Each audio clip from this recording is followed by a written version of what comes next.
Welcome to the World This Week, in which Consortium News looks at the past week's events around the globe. I'm Joe Lauria. This week, Iran. Trump once again threatens war. Is it imminent? Taco. Trump's tendency to chicken out. Will he this time? And Michael Parenti, remembering a great American. I'm joined this week in conversation by Patrick Lawrence, a Consortium News columnist, former Asia editor at the International Herald Tribune, a writer for the New Yorker magazine, author of several books, whose Substack is The Flautist. Patrick, welcome again to the World This Week. Thanks for joining us. Iran. I want to talk about a couple aspects of this. One, is it imminent? Will Trump back out? What is his modus operandi? We're going to talk about that and who controls the levers of power in the White House, and then how the media is covering this. So let's start with what's your feeling, your gut feeling right now about whether we're going to see war, maybe within hours of this live webcast. Yeah, I mean it's hour to hour at this point. I was tempted to ask you before we went on air whether there's been anything late on the wires or something, as we would have considered when we were both big dailies. I find it a very hard read. A lot of this is presentation. Uh, what is the presentation intended to convey to whom? And who's making the presentation? My my thinking here is that this is Israel and the Pentagon running this operation, and Trump is out front, almost like striped pants and a vaudeville cane or something, making his making his gestures. Um, I don't think Trump is in charge of this. If you'll let me read something, Sure. last this past week, what was it, Wednesday, I think, he had this outburst on Truth Social, right? Announcing this sort of thing. Just a couple of sentences, if I may. It is talking about the Abraham Lincoln. It is a larger fleet headed by the great American aircraft carrier Abraham Lincoln than that sent to Venezuela. Like with Venezuela, it is ready, willing, and able to rapidly fulfill its mission with speed and violence if necessary. Hopefully, Iran will quickly come to the table. That's not that's not a statesman running an operation. What it tells me is there's some distance between Trump and what we're looking at. Other other points here. The Pentagon is running multi-day exercises, um, which it described itself as a demonstration of our capability to deploy and command and so on and so forth, right? And it was the Pentagon that advised, this is that drop site news piece we may take up. It was the Pentagon that advised a Middle East ally Mm. that an attack is imminent, not the White House. I found that an interesting detail, right? On the other side of this, uh, we have Netanyahu being very quiet, right? He's not saying anything. The implication is this is Trump's banana here. We don't know. We're not part of this. I'm sorry. The Beeb reported just today, I think, or late yesterday, today, I think, that the head of Israeli military intelligence is now in Washington conferring with the American intelligence community and the Pentagon about targets. So there's a lot of presentation here. Um, what uh, what will transpire? I don't think we can tell at this moment, but we may wake up tomorrow with news. I think my point here is whatever goes on, it's not going to be up to Donald J. Trump. Mm. But there is still at least the performance that the president is in charge. And if he were to say no, I mean, how do they get around that? And he might say no. He's come to the brink a couple of times with Iran before. And about 2 weeks ago, we thought it was going to happen. And then it was probably Netanyahu who told him, nope, we're not ready. We don't have the interceptor missiles. It's going to take many more months to get them together. Well, hey, what happened to that? How are they ready now? If you have any insight into the interceptor issue, because that doesn't seem to have been solved in the last couple of weeks. But don't you think Trump does have to say yes in the end? He can't, Uh, he may go on social media. Obviously a loose cannon. He can go on social media and say, I never approved this operation, and what do they do then? he would he would have them quite hamstrung, but I don't anticipate that, right? He's saying, "Oh, I want talks. Right, Um, it's urgent. We have talks." I loved his phrase, "Time is running out." Wait a minute, President Trump, you're the one who killed the whole comprehensive plan that's right. 2018, a long, long time ago. Suddenly, time is running out. Where did the shortage of time come from? Right? I just don't get that. There's not a lot of coherence here, right? But I That's don't saying see something. I Not don't Donald see Trump, yeah. I just don't see Trump uh, acting autonomously here. He's as I read that passage to say, as you put it, he's a loose cannon. Okay, true. But I don't think he's in a position to stop this now. They've got massive naval assets in the Arabian Sea now. Um, I mean, I suppose if I had to wager, I think something, I think there's probably going to be an attack, but I go with profound uncertainty. Okay. Before we talk about what that attack might look like and what the response from Iran could be, which you'd have to think is going into the calculation, you would hope, inside Donald Trump's brain and at the Pentagon, uh, the Israelis perhaps, which is also amazing to me that they would be wanting to withstand even greater damage than they sustained the first time around in June of last year, which was significant and downplayed. And they were the ones who asked Trump to stop the war because they were running out of, they ran out of interceptor missiles. This is the Wall Street Journal reporting that. And Yeah, had yeah. the war gone on a couple more weeks, it would have been devastating for Israel, which led to debates inside Iran that we heard about that some wanted to continue it because Israel was on the ropes. This time will be different, but I want to just talk about the reasons again for the war. It was very reminiscent of the Iraq invasion of 2003 when it was about oil. It wasn't about never about oil. And we have to thank Donald Trump for telling us that Venezuela was about the oil. So that's no more a conspiracy theory. But it was about bringing freedom and democracy, taking revenge on Bush, the attempt to kill Bush's father, weapons of mass destruction, of course, etc., human rights violations by Saddam. This time, he's talking about a nuclear deal. And as you pointed out, he's the one who ripped it up. He's the one who brought us, that thing was working perfectly well. We would never be in this situation. But he did that at the insistence of the Israelis and Miriam Adelson. So let me bring her into this for a moment.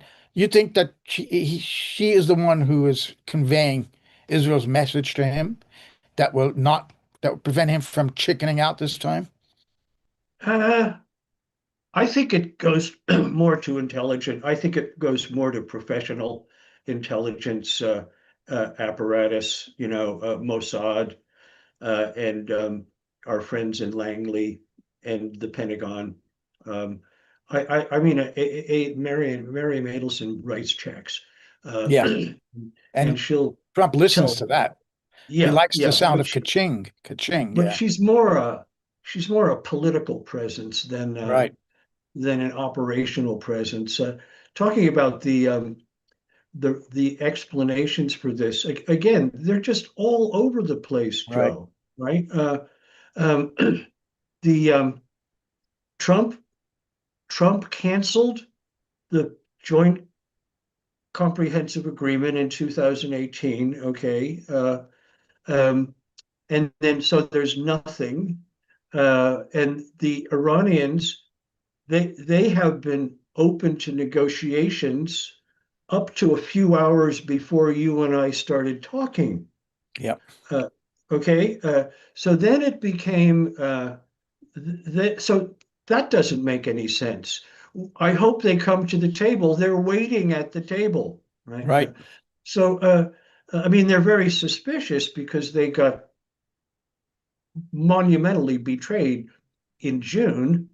The so-called 12-day war was started when the Iranians were packing their attaché cases for negotiations. Then it became the protests in Tehran, and anyone paying attention knows that they were provocations right out of CIA MI6 history, going back indeed to 53 in the Mossadegh coup. So suddenly, Trump and his people are great humanitarians, all right? Uh, Yeah. and we must go in and we'll be there. Help is on the way. Remember this phrase? Um, Yes. and now it's back to the nuclear thing. There's no making any serious sense out of this, right? So I think to me, this suggests it's really all about Israel and the Seven Front War and the ambition, the Zionist ambitions for West Asian hegemony in West Asia and all that. It's the only thing that seems to be consistent. The rest of this is presentation Yeah. for people who aren't paying too much attention, right?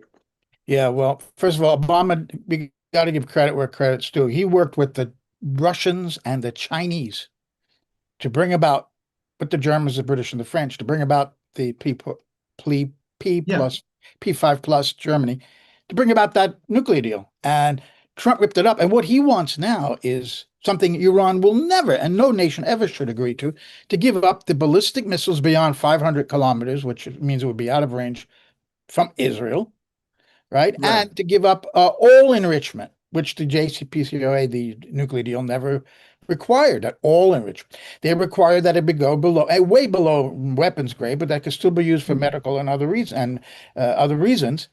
And that was monitored successfully by the IAEA with 24/7 cameras, inspections, etc. That was working.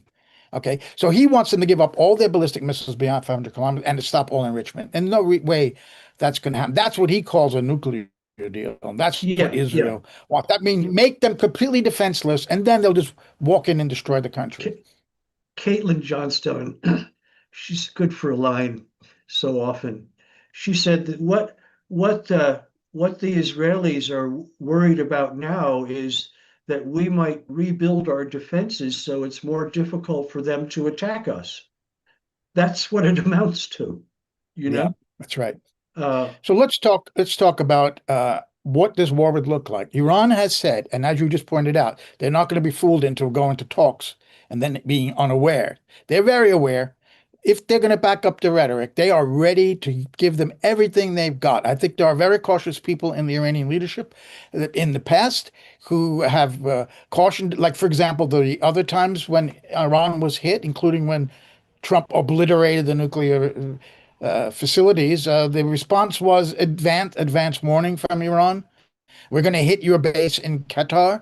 So there were interceptor missiles ready. Nobody was injured. And then on a previous attack, they hit American bases outside Erbil in northern Iraq. This time, it doesn't look like they're going to give any warning. They have got missiles that could hit American ships, including the Abraham Lincoln, and they could close the Straits of Hormuz. They could send a devastating amount of missiles and drones to Israel. When those interceptors are depleted, they won't shut it off this time. What do you see happening if there is a war this coming in the coming hours or days? I think what's likely to be going on now are logistical calculations and a lot of discussion about the nature of what such an attack, the objective of such an attack. Can we hit them quickly uh, and disarm them? before they get underway with their counter attack or not, right? What exactly are our vulnerabilities, bases, naval vessels, the Israeli vulnerability? I think there's plainly some, if I'm not reading too much into this, Joe, I think there's some hesitation, right? There's so what is at issue here? I think these are the things that are at issue. What are our vulnerabilities, and what is the so-called style? What style of attack are we going to go for? Are we going to hit them so hard they're knocked over right away and cannot respond? To what extent can they respond? I was reading today, they're already with super drones, ballistic missiles, cyber attacks, et cetera, fighter jets. They and I want to mention one other thing. I don't think the Iranians are making these preparations with great enthusiasm. I think they're very dismayed that it has come to this. Of But course, I yeah. also think the Iranians, I don't want to say their backs are to the wall. I don't know the extent to which the Iranians are cornered here. But I will say the Israelis and maybe the Americans, it seems to me, even the think tanks, they seem to have misread Iran, the nature of Iran for a long, long time. It's not, we touched on this last week. It is not a country created with lines on a map, with no identity, no sense of its sovereignty and its history. It's a very coherent country, and the response will be very coherent. Iranness, if I can use that word, is a very powerful force. That's not going to that's not going to be surrendered or obliterated without the most vicious of fights. You know. I mean, it's significant that the Kingdom of Saudi Arabia and the United Arab Emirates have both told the U.S. and Israel not to use their airspace. So obviously they're Yeah. afraid of retaliation against them, right? Yeah. You remember a Yeah. couple of years ago, this amazing event that seems to be forgotten when Iran hit oil installations in eastern Saudi Arabia, where they're all located along the Yeah. Gulf, That's which right. is, happens to be the Shia part of Saudi Arabia as well. And they struck them hard. Saudis don't Yeah. want that to happen again. Iran, if they could get missiles off before all of those installations are hit by the Israelis and the Americans, could do great damage to UAE and to Saudi Arabia, in particular the oil. And Qatar has not said that because they can't, because the American base, the largest base in the Middle East, is in Qatar. So the Qataris cannot say you can't use the airspace.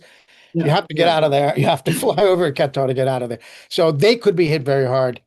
Can you imagine Doha being hit? I mean, this is, they have good relations too, the Qataris and the Iranians. They don't want this, but the Americans are right there and they can't really avoid this, Qatar. Oh, So what do you think is going to happen there in terms of who will Iran hit? The American bases?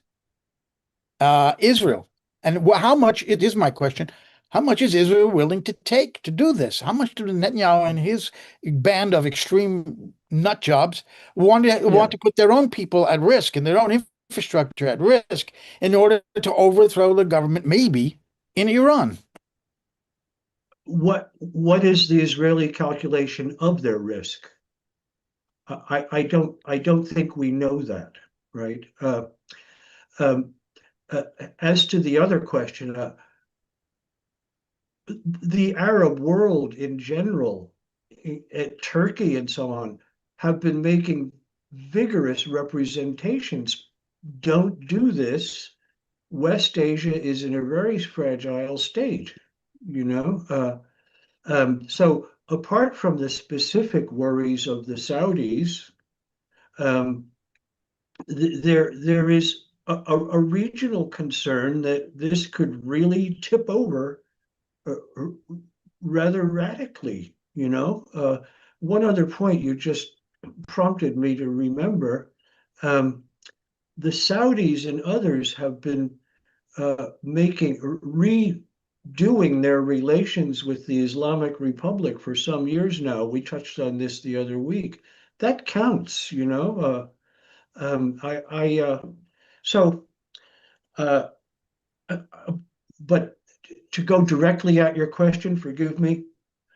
Yeah. I think if the Iranian if a full scale attack takes place, the Iranians will not worry about sovereign borders, but they will be extremely careful with targeting.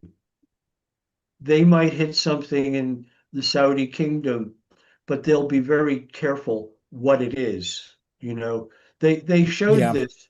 They showed this the last time when they attacked Israel. We all know it was extremely calibrated. We want to show we don't want to do a lot of provocative damage, casualties, and so forth, but we want to show them what we're capable of. Yeah. And so they can target quite precisely. It's a very technologically sophisticated country, Iran. We must not miss that. So I think they will hit wherever they need to. Um, Never mind the sovereignty of the Saudi kingdom, but they will be very, very careful to uh, determine their targets precisely. That's Well, what I this think. might be the big one. This Yeah. might be the big one that people we've had now, like tremors. This could be the really big one where they let everything they have loose and do as much damage to Israel and to U.S. bases in the region. And last time I looked at a map, if this map was accurate in a newspaper, I think it was the New Yes. York Times, the Abraham Lincoln carrier group was positioned in the Straits of Hormuz between Oman and Iran. And that's where it's been feared for 20, 30 years if there was ever a huge conflict with Iran, that Iran could close those straits where something like 40% of the world's oil passes through Yeah. from the Gulf. Yeah. Iraq oil, Kuwait oil, Qatar, and Iranian Mhm. goes through that short strait. Now, if the Abraham Lincoln is there, if it is there, that would tell you that the Americans want to prevent that, obviously, from happening. But what I also understand for some years now is Iran has very good surface to ship missiles right along the coast there. So the Abraham Lincoln could be a sitting duck. You would think that the Israelis and the Americans, the first thing they're going to do is try to hit those missiles along the coast that could take out the Yeah. Abraham Lincoln, which would be unbelievable devastation if that could be sunk with, I don't know how many, I think there's more than 1,000 sails on there. I'm out of my depth when it comes to military things, but it would be a A huge, carrier huge group loss. like that, I think it's 5,000 Yeah, personnel or something. Um, right. but look, the Lincoln wouldn't be there if the Pentagon hadn't reckoned up the vulnerabilities very carefully. You know, I don't think they're going to be putting themselves in sitting duck circumstances. You know, I have a question for you, if I may. Yes. What are Iran's alternatives here? I mean, this could be a god awful mess. We all know that. They know it in Tehran. I come down to the thought, what are its alternatives? We are giving them none. We, the Western powers, are are the are provoking this. And at a certain point, I don't know whether they're going to have any alternative other than hit back hard. I'm Here's not how I'll under the answer that. illusion. What? Here's how I'll answer this. About 12, 12, 13 years ago at the UN Delegates Lounge, when John Bolton was ambassador. So it might have been long, or I don't know if it was Bolton, but Iran was on the agenda of the Security Council again, and Javad Zarif, who became the foreign minister and who negotiated Yes. the nuclear deal, he was the ambassador at the time of Iran. He was very accessible, perfect English, and I Yes. walked up to him and I said, this is like when you're in a car and you've not done anything wrong, but the police stop you and you cooperate with them. What about Iran just doing some of the things they're asking to avoid this devastation? She said, we will never go on our knees to the United States or to Israel, that kind of thing. So I think this is And the moment of truth here. They've done everything they can to avoid this war. This is pure aggression against Iran by Yeah. the United States and Israel. There has not been provoked any provocation by Iran. And this would be a violation of the UN Charter, of course. And what the hell did the United States and Israel care about the UN Charter? But so Yeah. my last question before we go into how the media is covering this is, so I'm saying your question to me was, do they have a choice? I think maybe this time they don't. And they're willing Mhm. to give everything they got. Either that or the regime steps down. As we've seen, and I can go through a list here, all the proof that it was a U.S. and Israeli operation, this entire uprising, and that the Iranians fought and killed a couple of thousand, we don't know, not 30,000 as we're hearing. Mhm. Protesters being killed. And I'll give that list in a moment. So I don't know what Iran's choice is. They could give up and let the United States and Israel run their country and put the Shah's son back on the throne. Will the Iranian people be interested in that? We don't. That's another big question. I don't know if the Americans and Israelis have Mhm. calculated that. What kind of violence and repression would a new Shah, would a new monarchy in Iran have to exercise to stay in power there? Would there not be an insurgency? I mean, Uh, that's like, have they thought about that? If they really do yeah. do a It- regime changes, which this is all about, right? This is yeah. about Yeah. regime change. Have they game planned that out, Patrick? What happens if they do Well, have a further regime? I want to answer by I want to reply by pointing something out. It's an intellectual trap some of us fall into. We all know the injustice of this, the naked aggression of it, right? And we all know what should happen. But I don't think we should get lost in the idea that Iran will come out of this uh, uh, in any way other than absolutely devastated.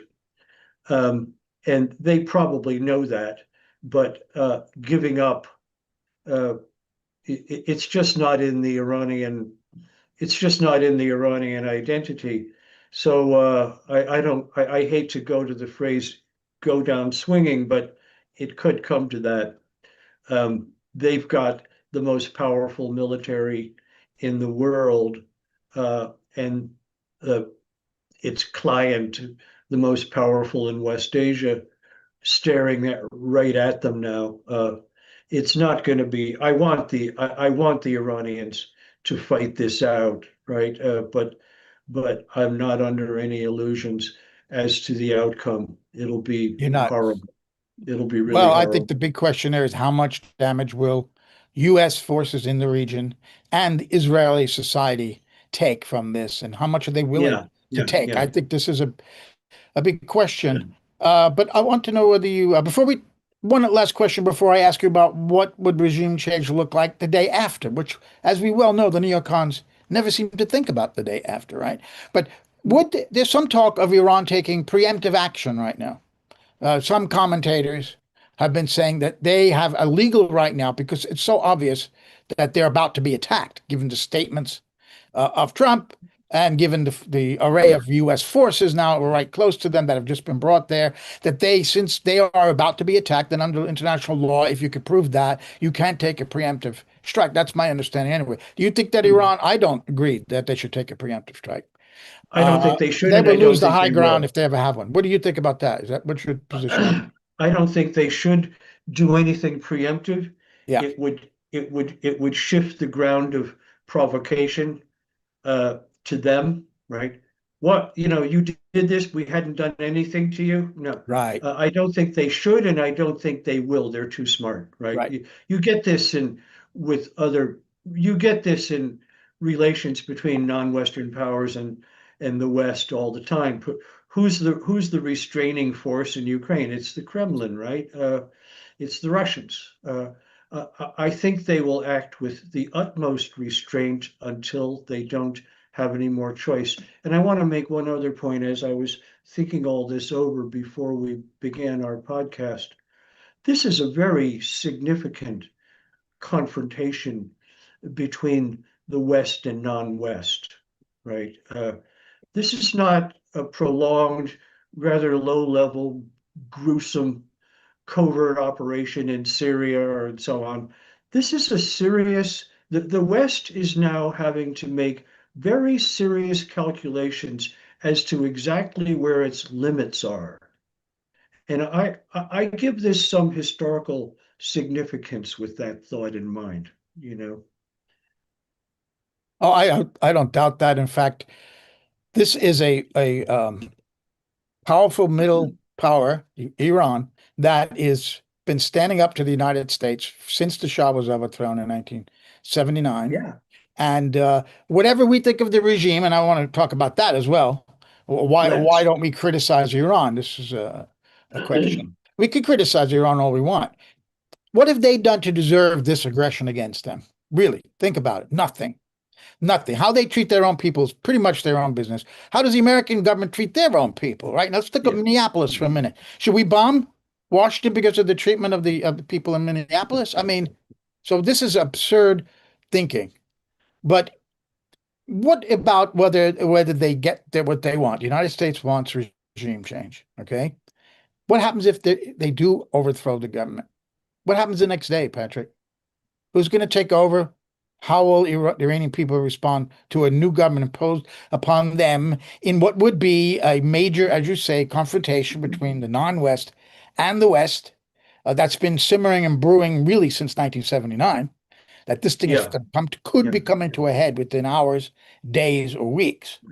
Okay. And that would be the United States putting down some irritant to their empire. And I think it's not just about oil. A lot of people talk about oil, by the way, and I think it's about power as well. Very much more about Yeah. power in some cases Yeah. than oil. The United States, at any empire, doesn't want anyone sticking their finger at them. And Iran is just going about their own business. That is sticking a finger at the United States if they're not Yeah. being told what to do. So that Well, would be a major, as you say, a major defeat for resistance to U.S. empire. But what then does the empire do the day after if they do yeah. overthrow the Okay. government? I have three parts to my response. One is the nature of the Iranian opposition. I don't know how coherent it is. I don't know what the leadership organization is like, the hierarchies, what kind of figures are there, uh, uh, suitable to take power, and and whether the opposition, the authentic opposition, uh, would be permitted by the Americans, right? The second, Iran has a constitutional question, right? The I'll just say I'll just say this straight out. I consider Iran the most democratic nation in West Asia. It has a constitutional flaw. That's that's what is going on over there. And if you're on the ground for a while and do your reading, power is much more diffuse than we read about in our newspapers. The supreme leader and so on, the guardian council, etc. Right?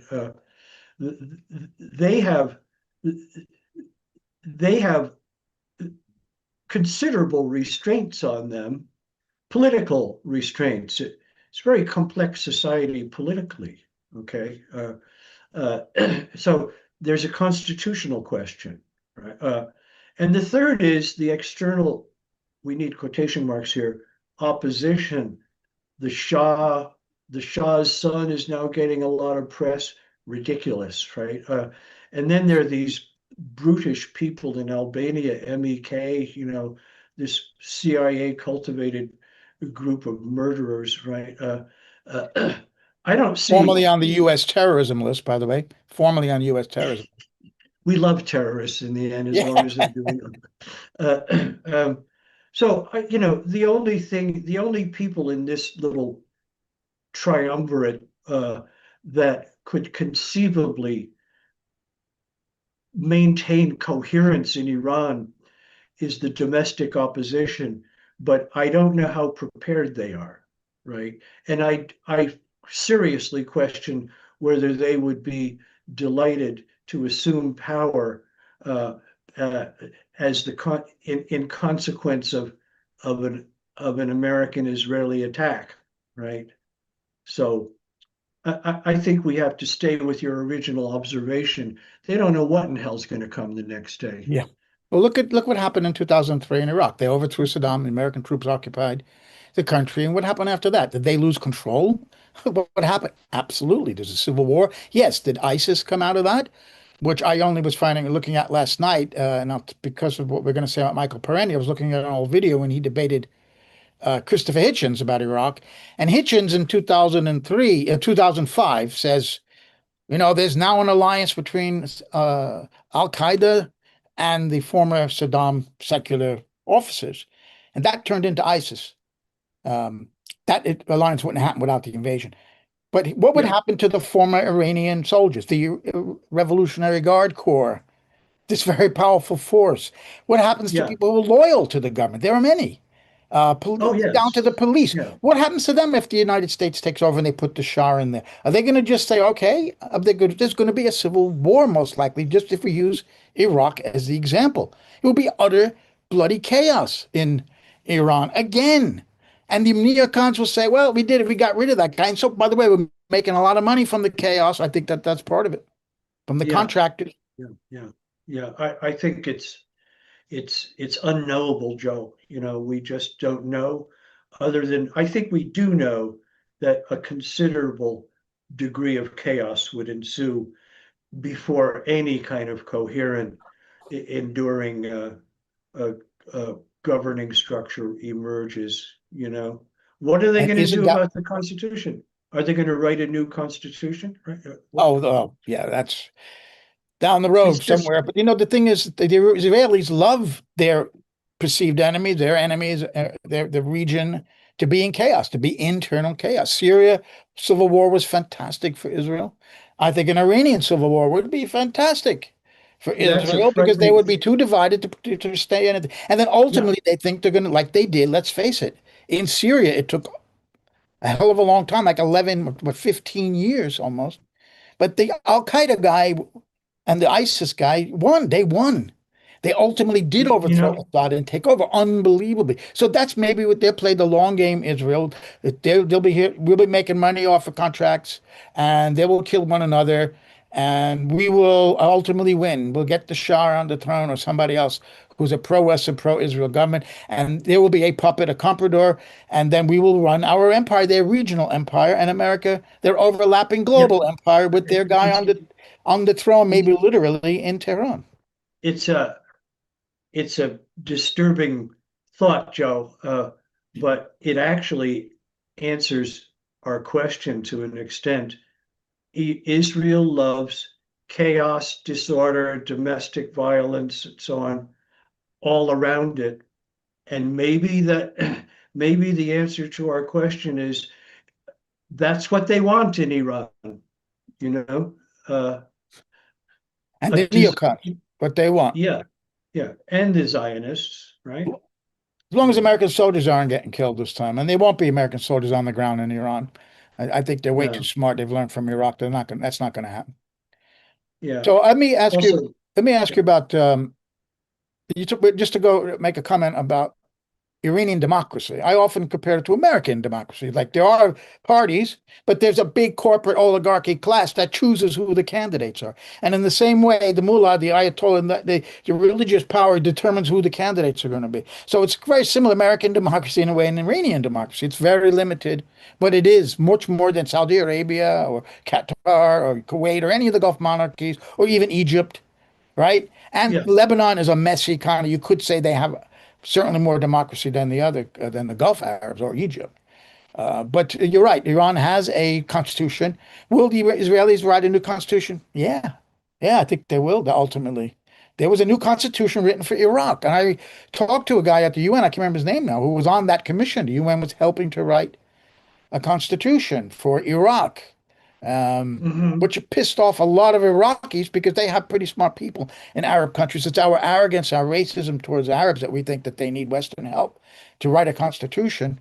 But you're right. The Americans will write a new constitution with Israeli input, and the UN maybe going along being a toady will be involved as well. And when they should be condemning this should be, instead we have Antonio Guterres saying that condemning Iran's violence against the protesters without looking at all the evidence of all the evidence that showed that this was a engineered revolt. And here it is. Trump's statements: "Take over your institutions. We're with you. Help is on the way."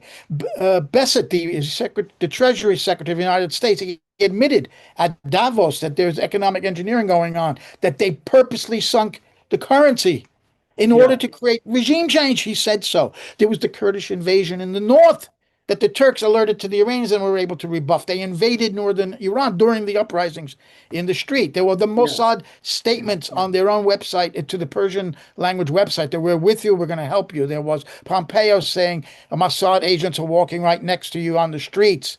And there's video evidence of all the street fighters, all these well-armed young men burning mosques, destroying property, and shooting at Iranians.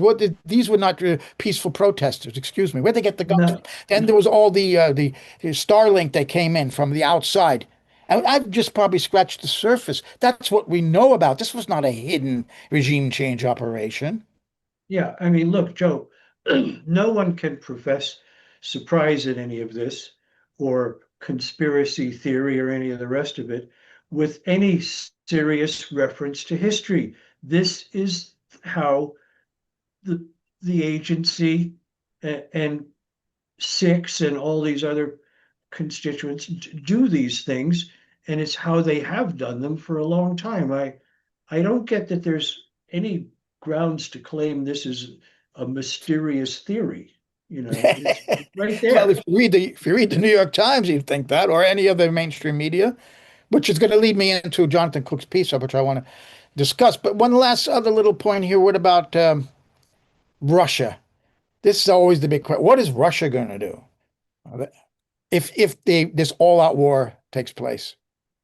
Interesting question. We were just talking about this morning. Um, and that was the question, who will come to Iran's side? And my reply, I don't think it's complete, perhaps not sufficient, but my reply, such as it was this morning, is this. The the the sense of solidarity among non-Western nations that we saw in the 60s and 70s, and to some extent in the 80s, is gone uh, with the collapse of the Soviet Union. And I associate that with the collapse of the socialist alternative. Here's what I mean in dollars and cents, okay?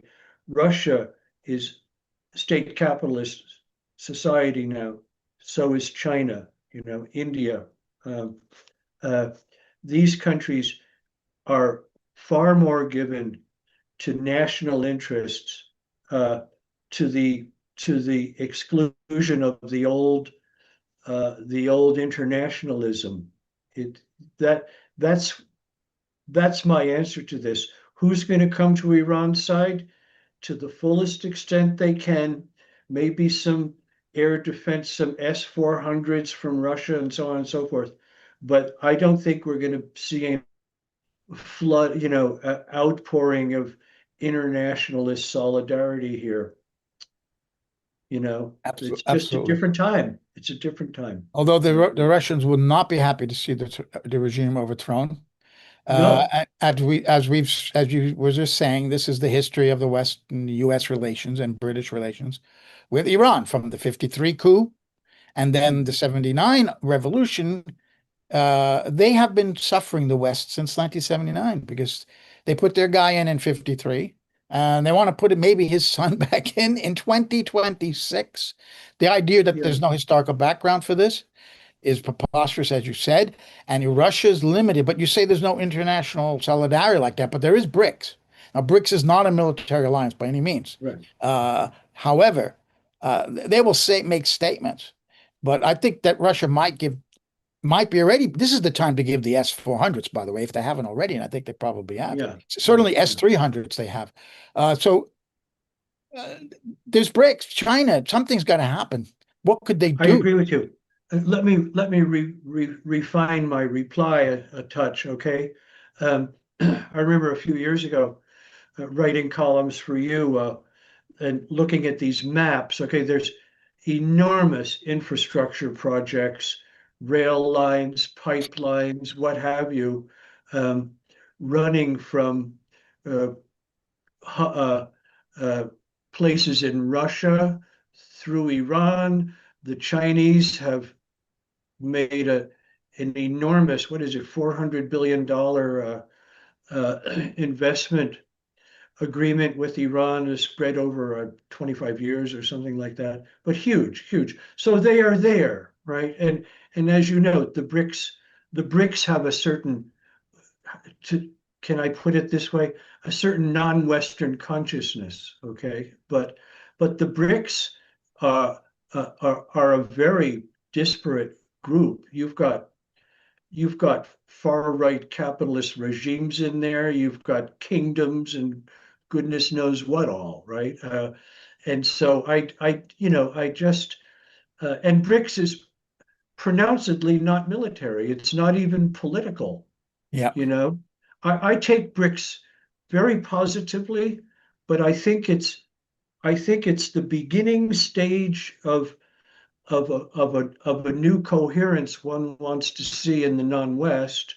I don't have any doubt that it will emerge, but it's a long-term project. Yeah, and the loss of Iran would be a bitter blow to BRICS, to the whole multilateral, multipolar Mm. movement to put an end to American dominance in the world. And this is probably the That's reason right. why we're seeing this I was spasm just of going to say that's violence one from the United States. explanation for why we're doing this. Yeah, yeah. You know, All right, so why don't we criticize Iran? I thought you mentioned Caitlin Johnston before. I got to read this passage. It's brilliant. Why doesn't people keep asking her, and they do us? I'm sure you too. Why don't we criticize Russia? Why don't we criticize Iran?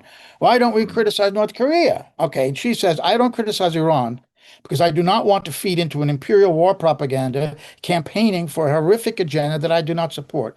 I want to focus my criticisms on the power structure under which I actually live, because this is one that does, because that is what one does when one is not a groveling bootlicker, and because the power structure under which I live happens to be the most abusive tyrant on the world stage. So yes, Iran is no way above criticism. There's plenty of things we could say about that. But first of all, we're hearing about it every single day in the mainstream media. Is there any room? Should we throw another log on the fire when it's already a huge, blazing, yeah, raging fire that the West has said that every day we hear about how bad Iran is for the last 1979 till today. So almost 50 bloody years. So yeah, what is the point of Yeah, because that just that makes us align ourselves with the regime change forces. So we'll yeah. leave I it. mean, We'll leave fair the enough. criticisms up to that. And she also one other time said this: that if I am, this is Katie wrote this. If I'm in a pub somewhere and I see a guy come in and he starts beating up customers and stealing their wallets, am I going to stop to think about the moral character of the victims before I intervene to try to stop this guy? Of course not. They're She's not great with perfect. she's Yes. great with So, imagery. yes, we criticized Iran. And in last week's show, I criticized Russia for what I thought was probably unnecessary civilian suffering by hitting the heating power. So, yeah, I can criticize Russia. There you go. There's the proof. But what's the point of continuously doing that when the West is already doing that? And then you don't want to be aligned. We want to push back. Our job is to focus on our own government, I think. We don't live in Russia. We don't have all the details. We're Americans, we're Europeans, we're Westerners, and we are criticizing. That's the job of the Western government, not just Yeah. to criticize America's enemies. Sorry, I have to The the say the that. the Western discourse on this sort of subject has been poisoned since the Cold War years, the awful Soviets, the awful Soviets. You stop and say, wait a minute, there are a couple of principles here. You focus on what you can control, not what you can't control, right? That's point one. I think that's what Caitlin Johnstone was driving at. Right, Two, I'm a Joe Online man. Russia's got problems. I don't think it's any kind of democratic paradise over there. Russian problems belong to Russians. Chinese problems belong to Chinese. We're talking about a bedrock principle here. There's no interfering in the internal affairs of other countries. They will take care of that. Do we like it when the Chinese or the Russians say, no, you want to talk about Xinjiang or something. What about you? I mean, we find it absolutely preposterous. It's a monumental distraction. It's a distraction uh, born of decades of Cold War propaganda. That was the name of the game all during those Cold War decades. No discussion of what the idea that the Soviets might comment on our problems are completely preposterous. Race, they might comment on race. Indeed, they did a lot. America's race problems. Preposterous. What are they talking about, right? Um, so I think I, I think it's just idle distraction. It doesn't interest me in the slightest. And I told you earlier, I have I have a I have an idea of Iran as a much more complicated society than you're ever going to read about in the New York Times, right? All viewers who are subject to American and Western reporting on Iran right now, or anywhere in the developing world, or about Russia or China, and you put it out of your mind that the American government and its allies care about the human rights of the local people. They don't care one way or the other whether there's democracy there or not. How do we know this? Look at the history of the governments overthrown by the U.S. and the leaders that were installed. There was a democratic system. Mossadegh was elected by the parliament, but which was voted by the people. So there was a democratic system in Iran in 53. The U.S. reversed it and put a king back on a throne. They don't care about democracy. They overthrew a democratically elected president in Chile and put a fascistic military dictator, one of the worst, Pinochet, in power. They overthrew a democratically elected president in Ukraine in order to provoke Russia, which we've now still seeing the consequences. So put out of your minds the idea that the United States cares. They don't care about their own people, the U.S. leaders. Look at Minneapolis. So anyway, I just want to get that out of the way. They don't Yeah. care about human rights, and they say that as a way to get naive people to go along with a regime change up. We're going to help the Iranian people. Venezuela is a case right now, right? Are they charging into Venezuela and getting all worried about democratic process and everything there? No, not at all. Right? No, no. So I want to now talk, before we leave the Iran topic, I want to talk about one other point about criticizing Russia or, to be pro, it just means being pro-détente. It means getting along with Russia, whatever Yeah, their faults. yeah, But you say, and it goes back to the Cold War days, if you wanted détente, and there used to be an argument where you could go for it. You can't even say that today. Now you're just a no, Putin licker. yeah. You're a Putin understander, as they say, verstander I in, love that German phrase, a yeah. Putin understander. Yes. Well, okay. As a journalist, I think it's incumbent upon us to understand what motivates other governments too, and, Yeah. and understand them. So let's talk about this quickly now, because there are other subjects I want to get to. But Jonathan Cook, former Guardian correspondent, brilliant analyst, says he looks at how the media is again banging the drums of war for Iran right now. And he starts his article by saying international law is absolutely clear. If the U.S. attacks Iran, it would be a war of aggression and the quote, supreme international crime. Close quote. That, of course, came from the Nuremberg trials. The supreme international crime is a war of aggression. A war of aggression means you didn't get authorization from the UN Security Council, which would mean Russia and China assenting to U.S. attack on Iran, which is not going to happen. Or is it a legitimate Article 51 defense, which is we U.S. is acting in self-defense against Iran. No one in the world is even saying that. Even Trump's not saying that. We got to hit Iran because Iran is about to attack the United States. No one is saying that. So it's completely illegal. And then Cook says this, quote, the job of even supposedly liberal media like The Guardian is to persuade you, the reader, that this is not what is at stake, to disbelieve your lying eyes. And look at this astonishingly dishonest headline and subhead from Thursday's Guardian. And the headline is Threat of U.S. Iran War Escalates as Trump warns time running out for a deal. And Cook says, this headline intentionally obscures the truth. It is the U.S. doing the escalating. And that it is escalating and that it is escalating is entirely illegal. Trump warns time's running out for a deal, makes it sound as though Trump has some kind of authority to make this warning. Hey, Guardian, maybe he's doing on behalf of his board of peace. The truth is, he has no such authority. That resides with the United Nations. What Trump is doing is not a warning, it's a threat, an utterly illegal threat of aggression. Comment on, again, the media poorly Yeah. doing its job, whatever its job is, which is not a good one right now. The I've read the corporate press for years uh, in astonishment. In one case after another, they completely it's these are sins of omission. Okay, they completely omit the question of international law in one case after another. And Jonathan Cook has expanded on uh, the case in point before us now. This is not new. It's just a little more extreme, and it's right in front of us, which is convenient. We can see how it works, right? Uh, um, the and apart from lies of omission are convenient because there are no footprints. They just don't say things, right? But then there are outright lies, and the big one now is that Trump is eager for a nuclear deal, and time is running out. That was Trump's phrase. They've adopted it. It's 5 to 12. Yes. Exactly how is it 5 to 12? It doesn't make any sense whatsoever.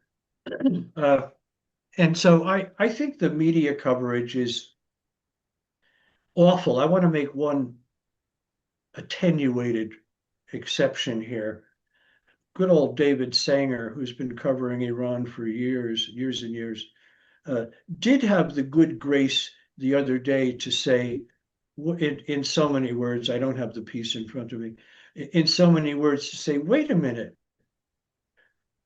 no official or expert anywhere in the West thinks the Iranians are anywhere near an advanced nuclear weapons capable program. Uh, he might have added there's a fatwa from whatever year it was, 2003 or something. They don't want one as a religious precept, right? But he did have the good grace to quote people saying, nobody believes they have any that, and Iran does not present an immediate threat to either Israel or the United States. Mm. Not bad from good old David Sanger, if you don't mind my saying, right? Well, absolutely. But that's enough praise of David Singer, if you don't mind. Last week we took him to task, and I will leave it at that. He got up on the wrong side of the bed, obviously that day, and said this. But the key word you said before you launched into that praise of Sanger is adopted. The key word you said was adopted. The Guardian has adopted Trump's words. And isn't that what Yeah, mainstream media does? You and I who've worked in the mainstream media for too many years know intimately how the thinking goes because we were forced to think that way and we tried to push back. I'm sure I did, and I'm sure you did, as many ways we could. But they adopt the thinking of the rulers. It's a kind of vicarious look, living through powerful people when you're in the media, rather than you have the power of the pen to use a cliche, which is could be just as powerful as a nuclear weapon, which they can't even use very easily, right? So yeah, it's got to keep it holstered. We could bring we who have come back from working class background like me, and I don't know about your background, but somebody who has just gotten on a newspaper. In the old days, nobody reporters ever went to college, and probably better in those days for that. We could chop down these very powerful people. That's what being in the press was all about. That's why I was attracted to it. I'm sure you were. That's one of the main reasons. And yet they go along yeah, and adopt the language of the rulers. They take the mentality of the agenda of the United States rather than an international agenda and look at objectively. Iran is a player, the United States is a player. What is happening now? This is so fascinating, the drama of international conflict. Just objectively look at what is going on rather than taking a side. And that's what they do. They take the American side, which distorts the whole view of the playing field. yeah, yeah. I mean, first of all, most journalists, Joe, uh, readers and viewers don't understand this terribly well, are not very imaginative people. Most of them are not very smart if you get to talking to them.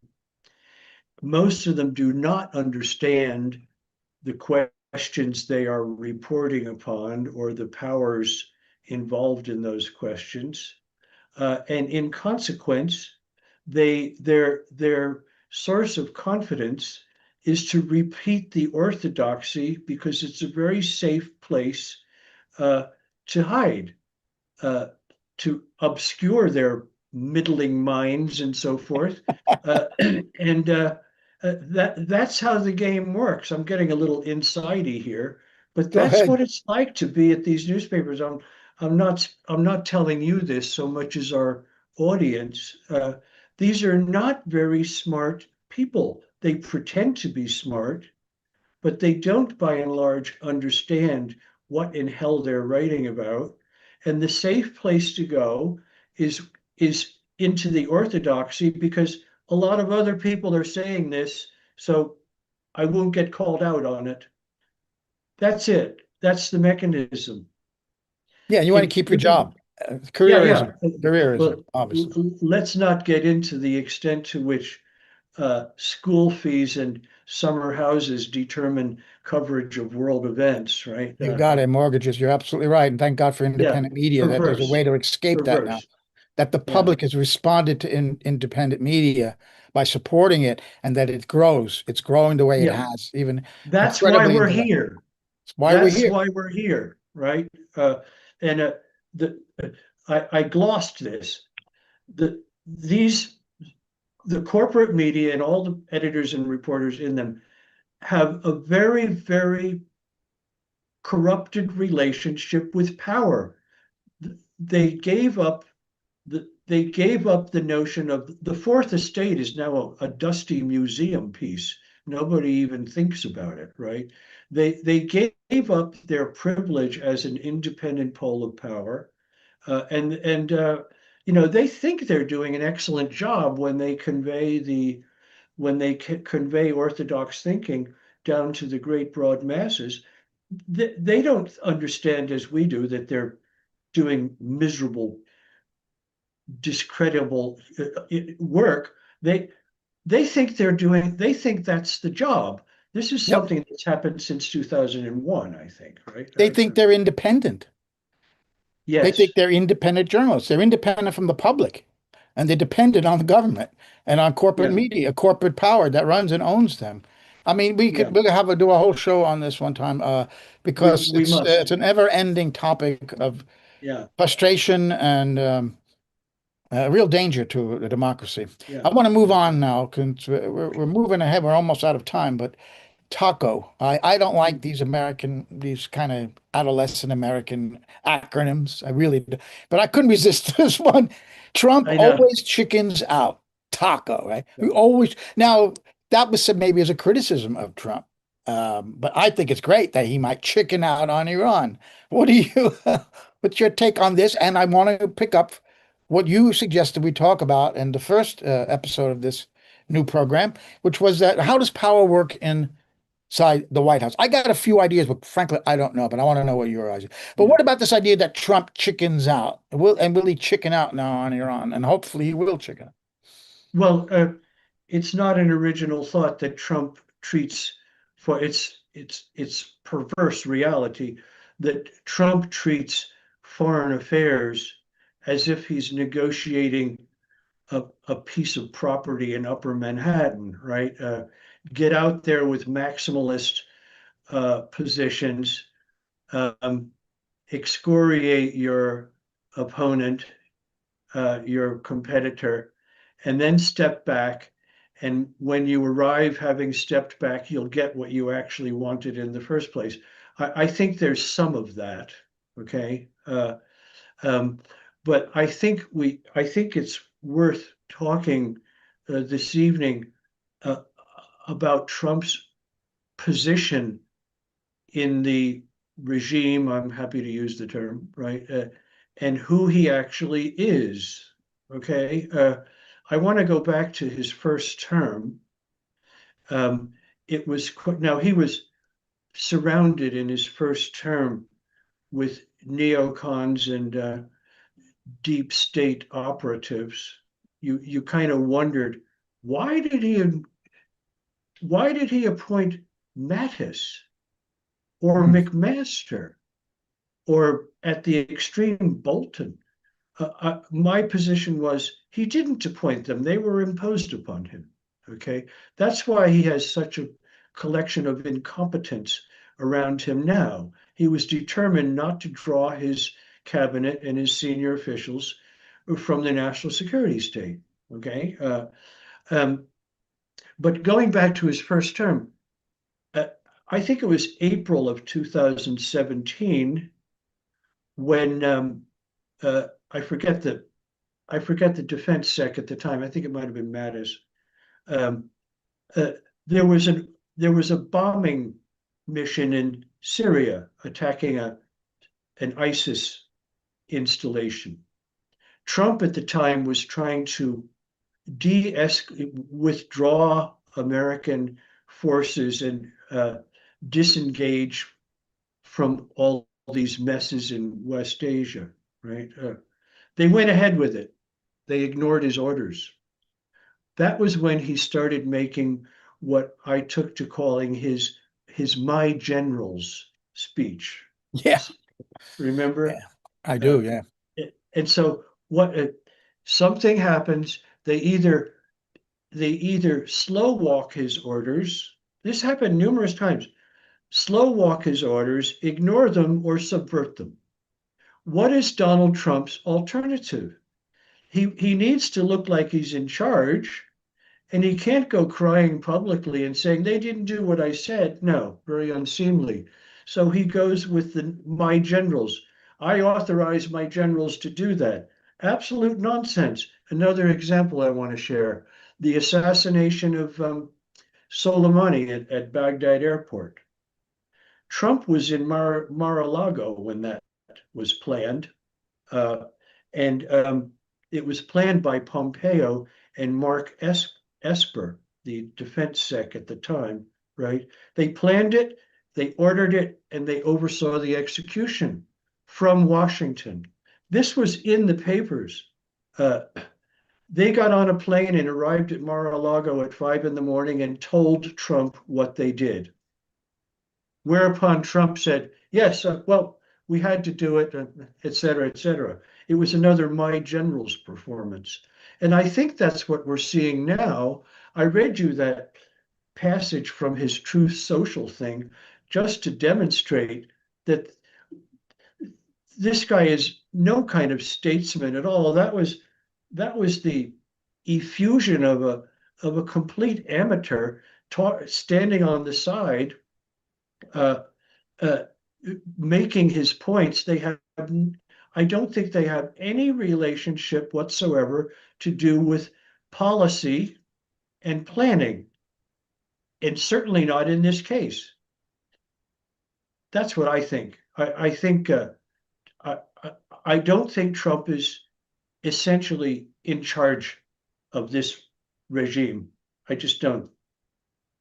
They're leaving Now, him to build ballrooms, and now he wants this 250-foot arch. The Washington Post reported this yeah, morning. yeah. Uh, Now so let this is me like all the grandiosity. They're leaving to, that to him. Yeah. To what extent was Biden in charge?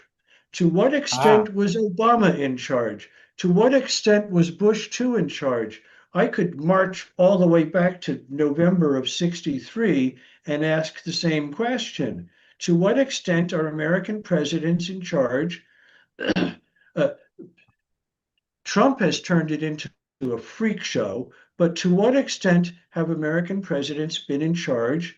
Maybe sometimes less, maybe sometimes more, right? Johnson and the war and so on, since 63. That's my question. I wonder about it all the time. well, I'm trying to remember the exact quote. I have to paraphrase it. Karl Marx. He said something to the effect back in the 19th century, and that government in capitalist countries is just the governing board for the for the capitalists. that They're an presenters. association of capitalists get together and they dictate what the policies are, and then there are these elected officials who implement it. Yeah, yeah, yeah. In this sense, American democracy and the structure of government is in many ways, I don't want to overstate, but in many ways it's performance.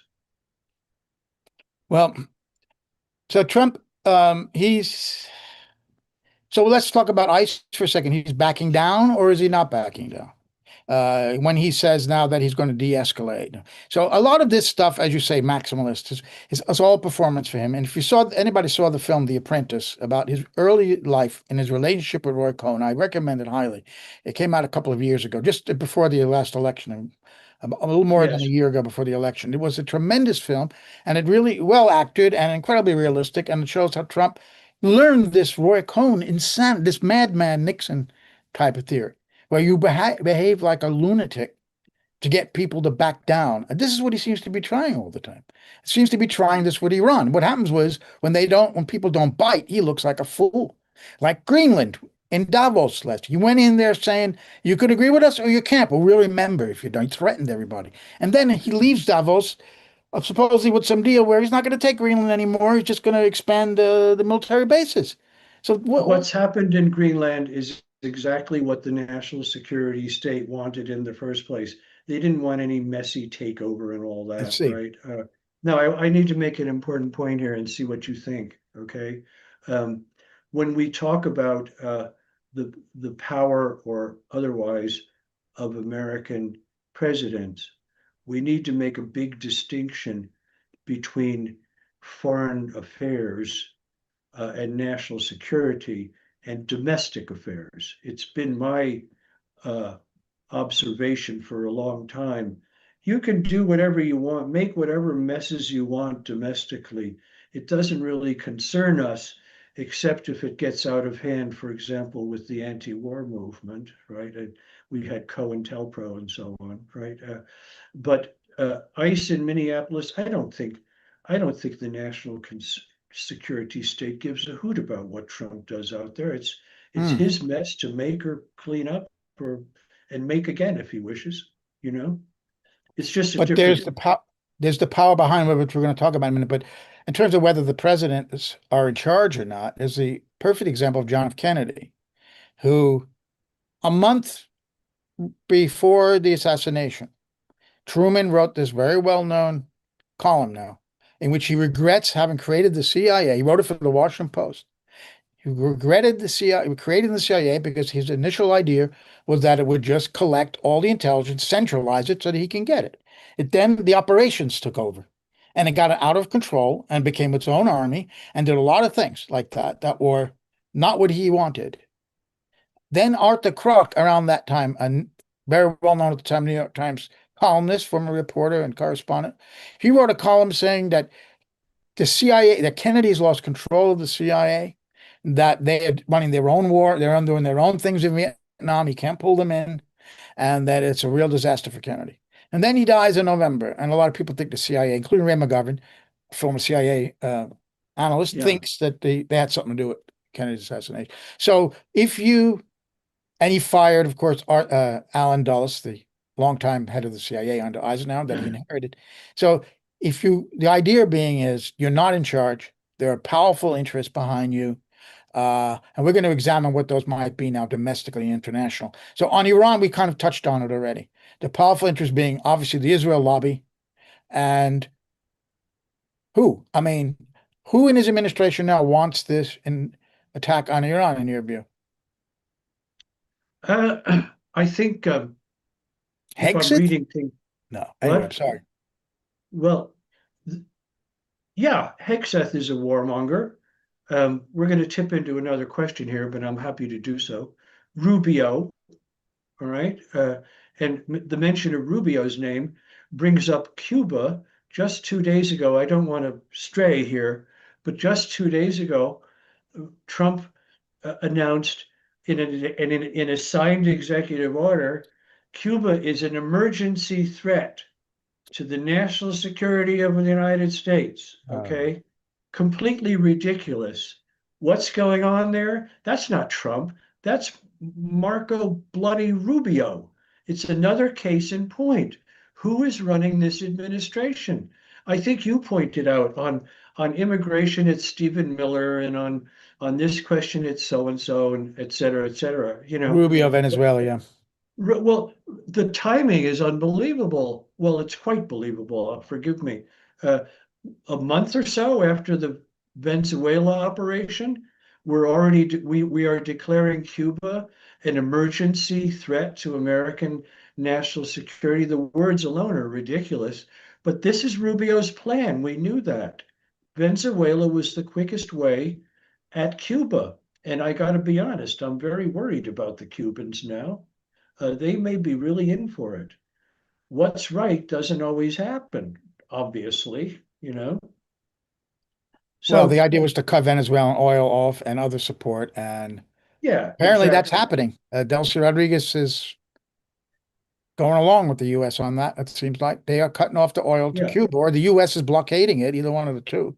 And Now, you asked a really vital question.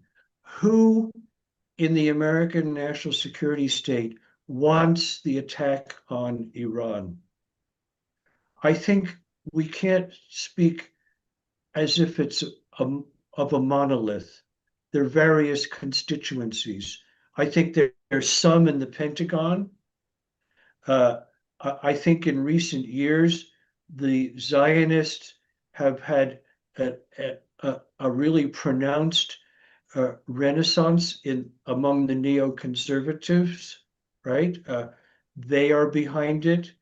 The intelligence community, I'd probably need a little help there, but I think there are constituencies in the I'm not going to say community, in the intelligence apparatus that are for this. That's what I think. Hegseth is a joke, but he's yeah, running the yeah, Pentagon. Uh, yeah. and this is all very good for the military industrial complex, needless to say, right?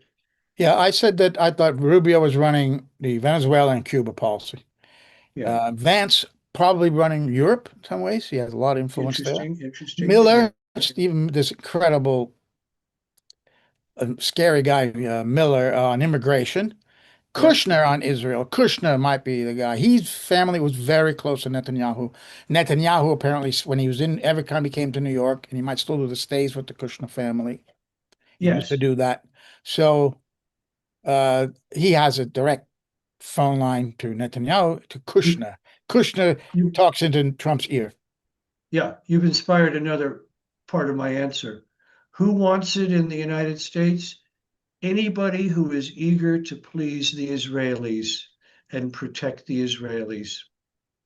It's a hell of a lot There. of people, Yeah. unfortunately. Yeah. You know, I'm going to ask you about Tulsi. What about Tulsi Gabbard? Where is she in all this? she's she's down in Georgia looking at voting records, so far Isn't as that an I incredible understand. story? Yeah, Incredible. she's a profound, we all debated this in your pages. We debated this when she was appointed DNI, Yeah. oh, something new. No, well, I have to say she's a profound disappointment. I find her directionless. I find her without any of the principles we thought we saw in her, right? It's shocking. She's Yeah, supporting Iranian, or she's not trying to object to the Iranian operation to change the regime. Regime change wars and her opposition to that was everything. That was her big position. That's why she ran for president, because she wanted to yeah. stop regime change wars. And now she's standing by or actively supporting a regime change operation in Iran. Does the job mean that much to her? The There, there's position? I don't get it. there's an ex, there's an expression in Asia, the Bengali monkey. Okay, the Bengali monkey lives very high in the trees, uh, and below him, below the monkey, is the path of the tiger. Wherever the tiger goes, the Bengali monkey follows. Right. That's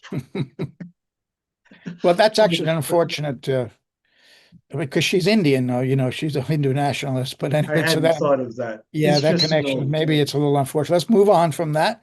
Uh, last thing I want to say about Iran, I read somewhere, maybe you did too, that Iran feels, I don't know what this is based on, that Iran feels if it could kill 500 American U.S. service members, then it will have achieved crossed a political threshold where it will really hurt the United States. And they will where have, did you read that? I can't remember now. I'm hoping that you saw it. You didn't. Yeah, I'll have to look it No, up. I did see that. I have no idea if it's true or not, but it's an interesting point, even though it may not yeah, be true. I thought I wanted to raise it. I don't think the Iranians trade in that sort of stuff. Uh-huh. I don't think they count a, a number of corpses as any kind of success or measure of Mm. measure of victory or partial victory or whatever. I don't see that. I forgive me. Yeah, I haven't seen it, and I suspect it. I don't think that they meant it was a victory, but that it would have the political impact in the United Mhm. States. For example, you recall what happened with the Marines who died in the barracks in Beirut, right? Reagan Yes, landed Marines. They blew up the barracks. I don't know, 200 something American Marines died. What did Ronald Reagan do? He packed up and left. Packed up and left. The big cowboy, interesting. the tough guy, right? He Yeah, yeah, left. yeah. So I'm thinking it's that kind of a calculation. If you kill 500, it will not be politically sustainable in the United States anymore. The body bags, how many presidents we've seen since the first Gulf War, when when they had the embedded journalist issue was first came to light. You didn't have reporters going around like in the Second World War, even the Vietnam War. I remember growing up watching at the dinner table, the TV, and seeing dead Americans bleeding Americans being led to helicopters. They had TV Yes, pictures that they flew the film in from South Vietnam to New York, and a day later it was on the TV screen. it was So very impactful. It that was is, very impactful. if you can kill 500, they think that that might politically turn the tide inside the U.S. That's what I understood from this. And It might. I suppose I think more of the Iranians I think enough of the Iranians to think I have a hard time thinking they would reckon it up that way. yeah. Although we mustn't speak of the Iranians, there are all kinds of Iranians. There might be some general in the Revolutionary Guards who thinks precisely along those lines. I don't Yeah, know. I'll have to. I will put in the comment section of YouTube where I found that, and so that readers Yeah, yeah, could look at it. Now, let me yeah, just end the program with a few words about someone who I had the pleasure and privilege to personally get to know. It's rare that someone who has such an influence on your life and you get in later life get to know him and quite well, and that's Michael Parenti. He died last Saturday at the age of 92. Michael yeah, Parenti was an avowed Marxist, but he had such talent as a writer and as a speaker that he pierced into the mainstream. He wrote pop. He left being a professor. He made his living purely on writing from his books and the lectures he gave, and that's hard to do. 90% yeah. of writers I read somewhere have another job, teaching or something, journalism, something, who write Well, books. Very few people live on them. He sold so many. He was such a popular writer with these Marxist ideas. What was your impression, and what impact did he have on your thinking, Michael Parenti? well, I admired Perret. He's an older generation, the sort of person you learn from almost as a professor or a mentor. I admired him for various different reasons.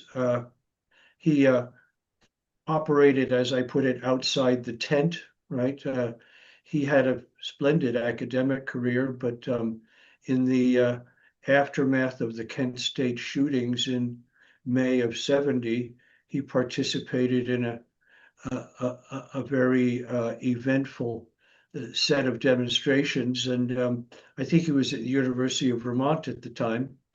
They they threw him out, and he never went back to academia. As Frank Sinatra would put it, he took the blows. And I admired him for that. I admired him for mostly the early books, I would say, right? The Anti-Communist Impulse, um, Trends and Tragedies in American foreign policy. I think when that title suggests to me that he was possibly quite close to William Appleman Williams, who wrote The Tragedy of American Diplomacy, one of his very big books, but he was in that tradition, right? He was in that tradition. And I greatly honor that tradition. I draw a lot from it. That's what Parenti meant for me. He was kind of a teacher I never met, right? A, a mentor suggests something personal, someone I learned from, you know. And that Uh, tradition, Patrick, is it over? Can we ever see someone of the likes of Michael Parenti, a Marxist with a Marxist analysis of current affairs of the United States, who was a popular figure, a very popular figure, who had yeah, impact uh, yeah. into the mainstream? Can we see that Uh, again?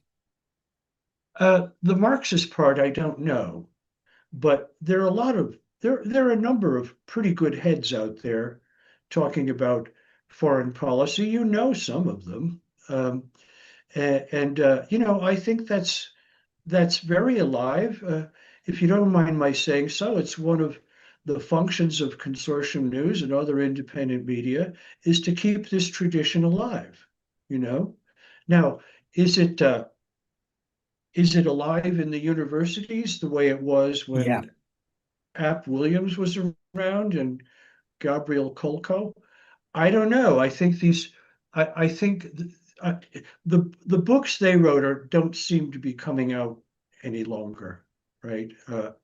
Um, and maybe the tradition has shifted from uh, credentialed scholar to a public intellectual, the sort of role that Parenti played, Howard Zinn, these sort of people. Right. But Joe, this kind of thing never dies. Good sound thinking. I wouldn't be here talking to you if I thought, you know, it's a dead tradition. One carries it on. Very encouraging. You mentioned consortium news. Well, I met Michael around for the first I time want to around. hear your personal I will tell experience. you. Well, first of all, okay, I will start by saying that I first got acquainted with him as a freshman at City College of New York in 1974. A professor, I think his name was Watts, a history professor, assigned Democracy for the Few. That book was maybe Yes. that was assigned throughout classrooms throughout the United States. It influenced a whole generation of young people. I was one of them. It blew my mind, this book. I'd never read anything like it, never understood this way of thinking, of looking at the United States. And so that was really something. And then I went on to read a lot of his books and listen to his wonderful lectures on WBAI. I think I even sent in donations to BAI, and I got the cassette tapes of of his lectures as he got as a gift for a donation. And I would listen to these tapes, and I couldn't get enough of the guy. He was incredibly funny, unbelievably great speaker. Oh, he was. He He was. and he was able to take he was the opposite of an academic because he, as you say, a public intellectual. He could take complex ideas and relate it to people's everyday lives. Well, this is your check. You thought you earned this, and now you only got that. The government took this, and then he tells you what the government did with it. This intervention in Latin America, this weapon system that they built, all the things that served an upper crust of people and not you. And he made it every day to the point where I actually bought a book from my sister who never went to university, not stupid, but she's not a left-wing person by any means. Very average American person who watches the mainstream. But I bought her a copy of his Make Believe Media because it really was about entertainment industry, and the other one was Inventing Yeah. Reality, in which he got absolutely understood how the press works, how the mainstream. And to the point was when I Yeah. met him in his home, and I met him five, six, seven times. Every time I passed through Berkeley, I would go and see Michael Parenti. And I went there and I said, "How did you get this? Because you never worked in the media. You understand? I did." And no, he said he just talked to a lot of people inside the media, and they explained to him how it worked. And so he was brilliant. One time we went together to I had to do an interview at the local Pacifica station in Yes. Berkeley, and we walked together there. And we went inside. Of course, he'd been there many, many times. And I went there and I sat in this very tiny little studio doing a live interview. And he unfortunately was told he had to wait outside, right? So he waited outside. About 2 minutes into this interview, the door bursts open and he walks in and he sits down. And the interviewer's like, "Don't do that, Michael. You've really upset me. This is all live, right, on the radio." And then, of course, he became part of the interview. So, I mean, he and I, we both, he grew up in Italian Harlem, in Manhattan. I grew up in the Bronx, but Italian Americans. We both went to CCNY. He was much older, obviously, than I was. He was 23 years older than I was. But just to meet someone, I told him how much he'd influenced me. But then I just got along with him like a friend. It was just wonderful to Yeah. know him. But I did realize in the last years he was really starting to lose it. He had dementia, appeared to be Is anyway. that right? I didn't know Yeah, that. yeah, he was losing it. And I asked him, please, I wanted to do a book about him. I wanted to do a series of interviews with him, tape recorded interviews about it, because I saw no one had really written a good book about Parenti. And while I Yeah. had him there, I thought this was it. I want to do a tribute to you. I want to go over your whole life story, all of your books, and do it based on my taped interviews with you. And he said he couldn't do it. So I finally only talked him into writing what turned out to be his last ever written article, which was published by Consortium News. And that was back in 2018. And that was on the anniversary of the end of the First World War, the 100th anniversary. That article, which I republished last Sunday, was his ever last piece. And he did want to do it. It took me a lot to convince him. He said he was finished. He couldn't do it anymore. And some days I wake up feeling that way too. And that day is going to come for all of us. It came for Michael about 8 years ago, and the end of his life came on Saturday. So a Yeah. great Yeah. tribute to the great Michael Parenti. You've got precious memories, Joe, and you're lucky to have them. I want to mention one thing. Apart from his last piece, I think you might have take a good interest in his last book, which was a memoir called Waiting for Yesterday, Yes, I do. subtitle. You Yes, have about him pages, growing up as an Italian American that I relate to it. exactly, Yes. pages from a street kid's life. That's Right. right. Growing up in New Yeah. York City, one other thing, I introduced Mike Gravel, the Senator Mike Gravel, to him in his house, Uh, because I was working on a book with Mike at that time, and he had never met Preventi. That was a meeting when they sat there, and it was quite a funny meeting. So, thank you, Patrick, for joining us again this week on you're welcome and my pleasure. The World This Week. I'm Joe Lauria, and I thank all of our audience for stopping by, and we'll see you next week, same time, 8 p.m. Saturday live. For CN Live and Consortium News, for our producer, Kathy Vogan, this is Joe Lauria signing off. Goodbye. Get out your notebook. There's more. If you are a consumer of independent news, then the first place you should be going to is Consortium News, and please do try to support them when you can. It doesn't have its articles behind a paywall. It's free for everyone. It's one of the best news sites out there, and it's been in the business of independent journalism and adversarial independent journalism for over 2 decades. I hope that with the public's continuing support of Consortium News, it will continue for a very long time to come. Thank you so much.